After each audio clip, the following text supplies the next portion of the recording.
老公，我快好了。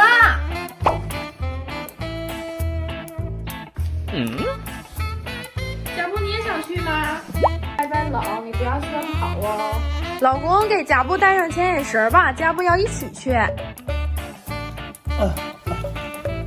哎，这小牌干什么用的呀？这是我在支付宝搜索储物防丢领的，是个防丢牌，老婆有牵引绳了，你那个牌有啥用啊？以防万一你拉不住家布跑了，好心人扫上门码能联系到我，我就能获取定位去接回家布啊。外面天这么冷，给你买点好吃的吧。邮筒上面宠物零食玩具6折呢，快跑哦，乖乖的听话哦。